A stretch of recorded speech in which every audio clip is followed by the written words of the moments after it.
இந்த மார்கழி மாதம் சிவனுக்கான மாதமும் ஆகும். ரொம்ப சிறப்பாக ஆருத்ரா. அதே போல் பெருமாளுக்கும் சொர்க்கவாசல் திறப்பு அப்படின்னு 2 விதமாக நாம் வழிபடுறோம். அதுக்கு திருப்பாவை ஆண்டாள் வைணவத்துக்கு கொடுத்ததும், திருவம்பாவை மாணிக்க வாசகர் கொடுத்ததும். நம்ம வீடுகளில் நம்ம படிக்க முடியல, அந்த தமிழ் எழுத்துக்களை உங்களால் அதை சரியாக வாசிக்க முடியல, பரவாயில்ல. கடவுள் நமக்கு நம்ம தான் மன்னிக்கிறதில்ல உற்றவர்களை. கடவுள் அப்படி இல்லை, நம்மளை தட்டி கொடுத்து கொண்டுட்டு போவார். இல்லை உங்களுக்கு அதை படிக்கிறதுக்கு நேரம் இல்லை, காதால் அந்த ஒளியை கேட்டு வரலாம். அவ்வளவு சிறப்பு இந்த மார்கழி மாதத்தில் திருப்பாவை திருவம்பாவை நாம் கேட்குறது, பாடுறது, படிக்கிறது. முத்தாய்ப்பாக நீங்கள் ஹெட்டிங்கில் பார்த்தது போல் இந்த எந்த மாதம் போலனாலும் மார்கழி மாதம் நீங்கள் இப்போ கண்டிப்பாக போவீங்க. ஒரு விநாயகருக்கு தண்ணி ஊற்றுறதா இருக்கட்டும், ஆருத்ராவுக்கு போகிறதா இருக்கட்டும், இல்லை மார்கழி மாதம் காலையிலே நீங்கள் போயிட்டு பெருமாள் கோயில் போயிட்டு பொங்கல் சுண்டல் சாப்பிட்டு வர்றதா இருக்கட்டும். இப்படி ஏதோ ஒரு தாத்பரியம், ஏதோ உங்களுக்கு ஒரு நோக்கத்தில் நாம் இந்த மார்கழி மாதத்தை பெரும்பாலும் தவற விடுறதில்ல.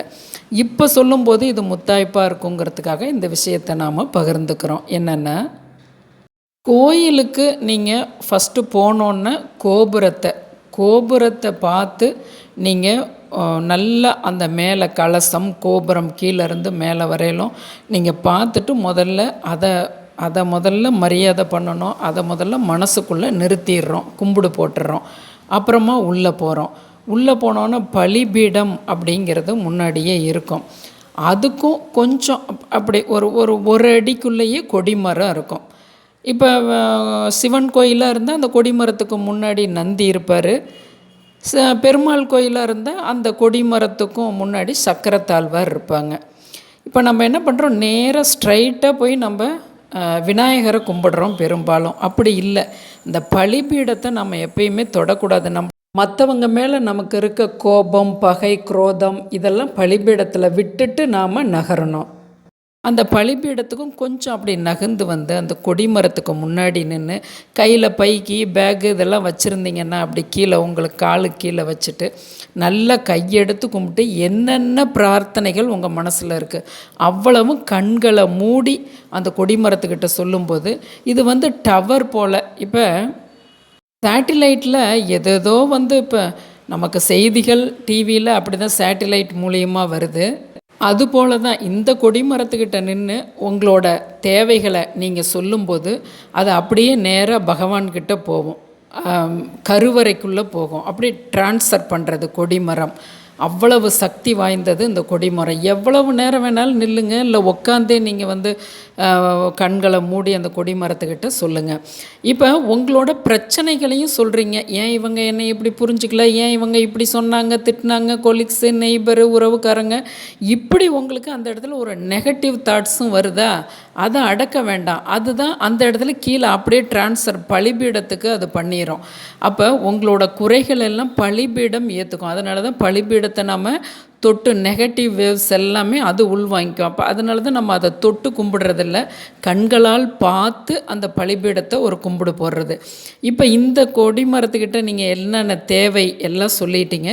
இப்போ கோயில்னால் அப்படியே நீங்கள் இப்போ விநாயகரை வழிபட்டுட்டு தட்சிணாமூர்த்தி அந்த இடத்துல கன்னி மூலையில் கணபதி, முருகப்பெருமான், துர்க்கை, இப்போ சண்டிகேஸ்வரர் அதை வழிபட்டுட்டு அப்படியே நவகிரகங்களை வழிபட்டுட்டு அப்புறமா நீங்கள் சிவபெருமானை போய் வழிபடுறீங்க. அப்படியே நீங்கள் அம்பாளையும் பக்கத்தில் அம்பாளையும் வழிபட்டுட்டு திரும்ப ரிட்டன் இங்கே சூரியன் சந்திரன் வழிபட்டுட்டு கடைசியாக காலபைரவரை வழிபட்டுட்டு கொடிமரத்துக்கு முன்னாடியே விழுந்து எழுந்து கொஞ்சம் நேரம் உட்காந்துருந்துட்டு வரீங்க. அதே போல் பெருமாள் கோயிலுக்கு போனாலும் ஃபஸ்ட்டு சக்கரத்தாழ்வாரை வழிபடுறீங்க. சக்கரத்தாழ்வாரெல்லாம் நீங்கள் வழிபடும் பொழுது அது அந்த சுதர்சன சக்கரம் தான் சக்கரத்தாழ்வாராக இருக்குது. எந்த நேரமும் அது சுழன்று கொண்டே தான் இருக்கும். சக்ரா அப்படின்னா எப்பொழுதும் சுழல்வது, எப்போதும். சக்ரா அப்படின்னா எப்பொழுதும் அது செயல்பாட்டிலே இருக்கிறது, அதான் சக்கராங்கிறது. அதனால தான் நாம் ஏதோ ஒரு திருஷ்டிக்கெல்லாம் கூட நம்ம யாராவது ஏதாவது சொன்னாங்கன்னா நம்ம உடம்பை அப்படி சக்கராவாக ஒரு அப்படி நம்ம ஒரு வட்டம் போட்டுக்கிட்டோன்னா அது நம்மளை காத்து நிற்கும், சுதர்சன சக்கரம் போல். அழகாக நீங்கள் நரசிம்மரை வழிபடும்போது, நரசிம்மரை எப்போ வழிபட்டாலும் நாளைக்குங்கிறதே நரசிம்மர்கிட்ட கிடையாது. இன்றே இப்பொழுதே செவி சாய்ப்பவர் நரசிம்மர். தாயாரை வணங்குறீங்க, பெருமாளை வணங்குறீங்க. இதே போல் தான், இதே ப்ரொசீஜரில் நீங்கள் பெருமாள் கோயிலையும் தரிசனம் பண்ணிக்கிறீங்க.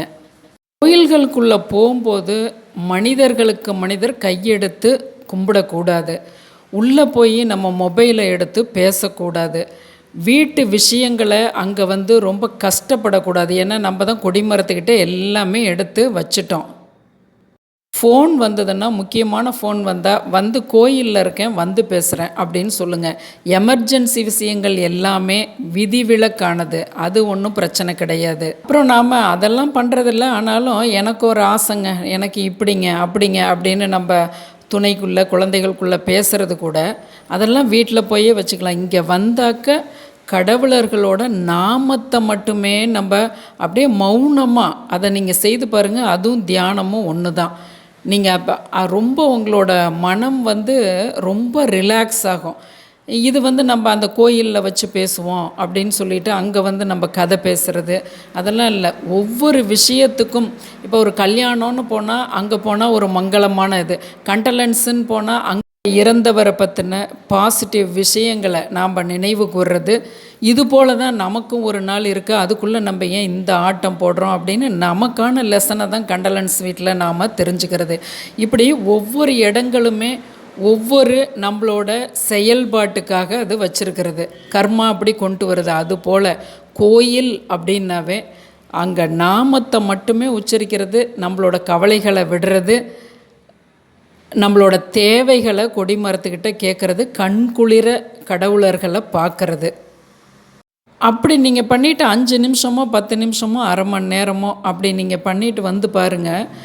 அப்படியே ஒரு புது அதிலிருந்து உங்களுக்கு ஒரு புது மனம், புத்துணர்ச்சி இருக்கிறத உங்களால் உணர முடியும்.